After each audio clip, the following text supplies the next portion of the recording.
মায়া করে মহব্বত করে ভালোবেসে দুনিয়াবি সমস্ত কাজ থেকে বিরত রেখে আল্লাহ পাকের একটি জান্নাতের বাগানে বসার তৌফিক দান করেছেন।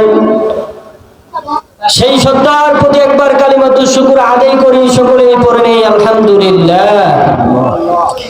সেই সাথে বিশ্ব মানবতার দিশারি মুক্তির সনদ, যার অক্লান্ত পরিশ্রমের কারণে আমরা ইসলাম নামক ধর্ম পেয়েছি, সেই দয়ার নবী মায়ার নবী মুহাম্মদ আরবি সাল্লাল্লাহু আলাইহি ওয়াসাল্লামের প্রতি একবার দরুদ প্রেরণ করি, সকলেই পড়ে নেই সাল্লাল্লাহু আলাইহি ওয়াসাল্লাম। তো মুআজ্জাজ হাজিরিন, আপনারা সকলেই কেমন আছেন? আলহামদুলিল্লাহ।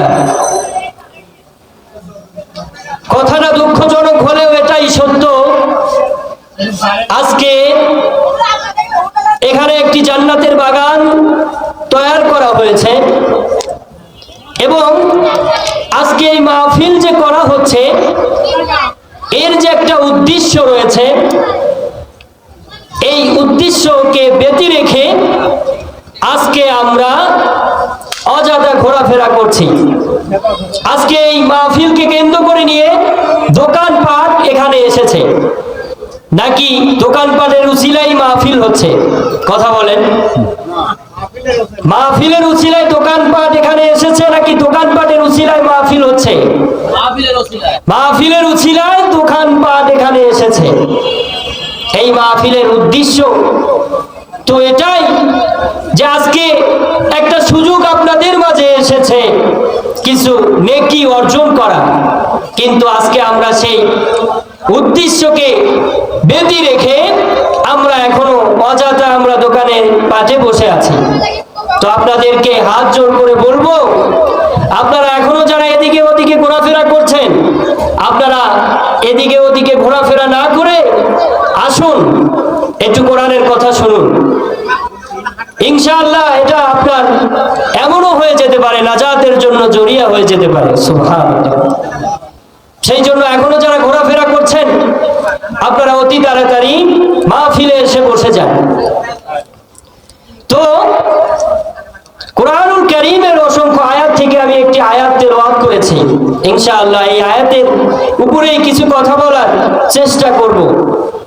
আল্লাহ পাক যেন আমাকে এমন কিছু কথা আমার মুখ থেকে বের করে দেয় যেটা আমাদের দুনিয়া এবং আখিরাতে সফল কাম হওয়ার জন্য যেন এই কথাগুলো আমাদের হয়, সেই অনুযায়ী আমরা আল্লাহ পাকের কাছে দোয়া করি। তো আল্লাহ পাক দুনিয়ার বুকে আমাদেরকে পাঠালেন, পাঠিয়ে আমাদের কিছু নির্দেশ দিলেন।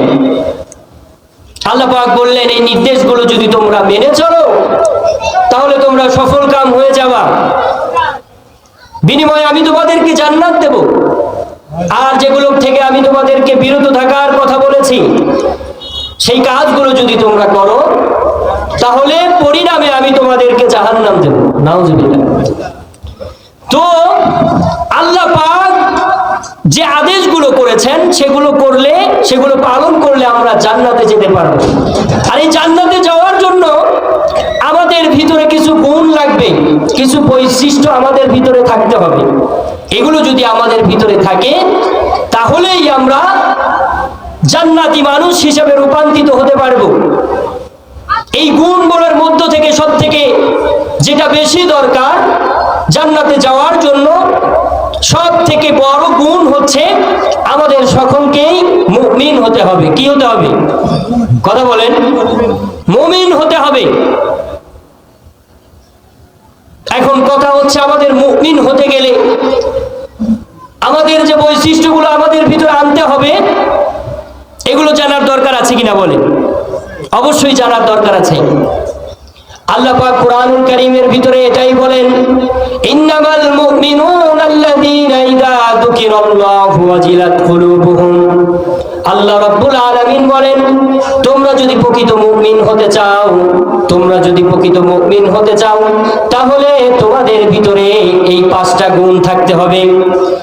এই 5টা গুণের মধ্য থেকে 1 নম্বরে গুণ হচ্ছে আল্লাহ সুবহানাহু ওয়া তাআলা বলেন, ইন্নামাল মুমিনুনা আল্লাযীনা ইযা যুকিরাল্লাহু ওয়াজিলাত কুলুবুহুম, যে তার ভিতরে এক নাম্বার গুণ হচ্ছে যে মুমিন তারা হবে যাদের সামনে ইযা যুকিরাল্লাহু ওয়াজিলাত কুলুবুহুম, তাদের সামনে আল্লাহ পাকের কথা স্মরণ করিয়ে দেওয়া হবে, আল্লাহ পাকের কথা আলোচনা করা হবে, আর এই আলোচনা শুনে যাদের অন্তরটা আল্লাহ পাকের ভয়ে কেঁপে উঠবে। এরকম অবস্থা যাদের হবে, এই ব্যক্তিদের মর্যাদা আল্লাহ পাক আসমানের মর্যাদার আসনে আল্লাহ পাক তাদের নাম আল্লাহ পাক লিখে দিবেন। এই গুণ যাদের ভিতরে থাকবে, এই ব্যক্তি যদি সাধারণ মানুষ হয়, একটা দিন মজুরও যদি হয়, তারপরেও আল্লাহ পাক এই বান্দাকে আল্লাহ পাক অন্যান্য মানুষদের থেকে দামি মানুষ হিসাবে আল্লাহ পাক গ্রহণ করে নেবেন। জগৎ বিখ্যাত তাবী হযরত আব্দুল্লাহ ইবনে মুবারক রাহমাতুল্লাহি আলাইহি তার ইন্তেকাল হয়ে গেলেন। ইন্তেকাল হয়ে যাওয়ার পর ওই জামানার ভিতরে একজন আলেম ছিল, সেই আলেম তাকে স্বপ্নে দেখছেন। এই আলেম তাকে স্বপ্নের ভিতরেই বলছেন, স্বপ্নে দেখছেন যে আব্দুল্লাহ ইবনে মুবারক রাহমাতুল্লাহি আলাইহি আল্লাহ পাকের জান্নাতের ভিতরে ঘোরাফেরা করছে। আল্লাহ পাকের জান্নাতের ভিতরে ঘোরাফেরা করছে। এই অবস্থা দেখে সেই আলেম হযরত আব্দুল্লাহ ইবনে মুবারক রাহমাতুল্লাহি আলাইহিকে বলছেন যে ভালোই করেছেন, ভালোই হয়েছে, যেমন ইবাদত তেমনই আল্লাহ পাক আপনাকে জান্নাত দিয়েছে। কি না ভালোবাসে আল্লাহ পাক আপনাকে, আল্লাহ পাক আপনাকে কত ভালোবাসে যে আল্লাহ পাক আপনি যেমন ইবাদত করেছেন তেমনই জান্নাত আল্লাহ পাক আপনাকে দিয়েছে। কত দামি জান্নাত আল্লাহ পাক আপনাকে দিয়েছে। এই কথা বলার পর হযরত আব্দুল্লাহ ইবনে মুবারক রাহমাতুল্লাহি আলাইহি বললেন যে আমি যে ইবাদত করেছি তেমন জান্নাত আল্লাহ পাক আমাকে দেয় নাই, তেমন জান্নাত আমি পাই নাই।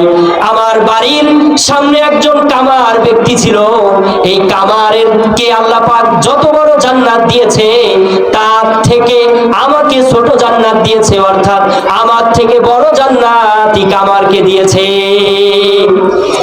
এই কথা যখন, এই বিষয়টা যখন বললেন, সেই আলেম আশ্চর্য হয়ে গেল। কি ব্যাপার, একজন আলেম, একজন আল্লাহর ওলি, তার থেকেও বড় জান্নাত একজন কামারকে দিয়েছে, বিষয়টা কি? তার মাথা নষ্ট হয়ে গেল। এই আলেম ছুটে গেল সেই কামারের বাড়িতে। কামারের বাড়িতে যাওয়ার পর তার স্ত্রীকে ডেকে বলল, ওগো বোন, পর্দার আড়াল থেকে হলেও তুমি আমার কিছু প্রশ্নের উত্তর দাও যে তোমার স্বামীর ভিতরে এমন কি গুণ ছিল যে গুণের কারণে আল্লাহ পাক তাকে এত বড় জান্নাত দিয়েছে। একথা যখন বললেন, তার স্ত্রী বলল, আমার স্বামীর ভিতরে আমি দুইটা গুণ উপলব্ধি করতে পেরেছি, দুইটা গুণ তার ভিতরে দেখেছি। আমার স্বামীর ভিতরে একটা গুণ ছিল যে আমার স্বামী ইবাদত না করার আফসোস তার ভিতরে ছিল, ইবাদত করতে পারে নাই এই আফসোস তার ভিতরে ছিল, এবং তার ভিতরে ইবাদত করার লোভ ছিল। কি ছিল? লোভ ছিল। এই মহিলা বলে যে আমার স্বামীর ভিতরে ইবাদত করার একটা লোভ ছিল, এই ইবাদতের লোভ তাকে আজকে এত বড় জান্নাতে যাওয়ার কারণ হয়েছে।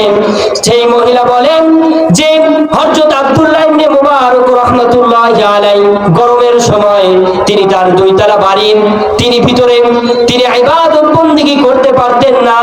তিনি তার ছাদে উঠে রাত্রিবেলায় আল্লাহ পাকের দরবারে হাজারি নাজারি করতে এবং আমলের ভিতরে মশগুল থাকলো। অপরদিকে আমার স্বামী দিনের বেলায় প্রচন্ড গরমের কারণে তিনি দিনের বেলায় কাজ করতে পারে নাই, তিনি রাতের বেলায় এই কামারের কাজ করেছে। তিনি লোহা পুড়িয়ে দা কুড়াল খুন্তি তিনি বানিয়েছেন। তিনি যখন রাত্রি বেলায় এগুলো বানানোর জন্য তিনি যখন অনেক সময় এমন হতো তিনি তার মাথার উপরে হাতুড় তুলেছে, এই অবস্থায় তিনি দেখতে পেতেন আব্দুল্লাহ ইবনে মুবারক রাহমাতুল্লাহি আলাইহি তিনি নামাজে দাঁড়িয়ে আছেন। এই দৃশ্য দেখে আমার স্বামী কাজকর্ম বাদ রেখে আল্লাহ পাকের কাছে অঝরে কান্না করে বলতেন, আল্লাহ, হে পরওয়ারদিগার, ইয়া রব্বে কারীম, আল্লাহ, আপনার রিজিকের বন্টন কত আজীব বন্টন। আপনি কাউকে 2 তলায় বসিয়েছেন, আবার কাউকে আগুনের পারে বসিয়েছেন, কাউকে ধনী বানিয়েছেন, কাউকে ইলম দান করেছেন, আবার কাউকে মূর্খ বানিয়ে আগুনের পারে বসিয়েছেন। এই অবস্থা দেখে এই কথা হযরত আব্দুল্লাহ ইবনে মুবারক রাহমাতুল্লাহি আলাইহি তিনি বারবার এরকম দেখতেন এবং সেই কাবার তিনি আল্লাহ পাকের দরবারে তিনি হাজারি রোনাজারি করে বলতেন, তিনি অঝরে কান্না করতেন এবং আল্লাহ পাককে বলতেন, আল্লাহ, আজকে যদি আমারও আব্দুল্লাহ ইবনে মুবারক রাহমাতুল্লাহি আলাইহির মতো ধন সম্পদ থাকতো, তাহলে আজকে আমি কিন্তু আগুনের পারে বসে থাকার মতো মানুষ ছিলাম না। আমিও আব্দুল্লাহ ইবনে মুবারক রাহমাতুল্লাহি আলাইহির মতো আমিও সারা রাত্রি ইবাদত বন্দেগীর মধ্যে কাটিয়ে দিতাম। এরকম ভাবে তার স্বামী অঝরে আল্লাহ পাকের কাছে কান্না করেছে, তার ইবাদত না করার একটা আফসোস তিনি করেছেন। এই কথা বলার পর তিনি বলেন, আমার স্বামীর ভিতরে আরেকটা গুণ ছিল। আমার স্বামী যখন কাজকর্ম করত, যখন তিনি হাতুড়ি দিয়ে লোহা পিটাইতো, এমন সময় যদি মসজিদ থেকে আজানের আওয়াজ ভেসে আসতো, কানে আসার সাথে সাথেই আমার স্বামী দুনিয়ার সমস্ত কাজ তিনি ফেলে দিতেন, তিনি আর কোনো কাজ করতেন না। তার যে একটা কাজ করার যোগ্যতা তিনি সেটাই হারিয়ে ফেলতেন। এমনও হতো যে আমার স্বামী হাতুড়ি মাথার উপরে তুলেছে, এখনই রডের উপরে বাড়ি মারবে, কিন্তু যখন আজান কানের ভিতরে চলে আসতো, সাথে সাথে তিনি সেই হাতুড়িটা সামনের দিকে না ফেলিয়ে তিনি হাতুড়িটা পিছনের দিকে ফেলে দিতেন এবং আল্লাহ পাককে তিনি ডেকে বলতেন, আল্লাহ, দুনিয়ার সমস্ত মানুষ আমাকে কামার বলে ডাকে, আমার তাতে কোনো ব্যথা নাই, আমার তাতে কোনো দুঃখ নাই।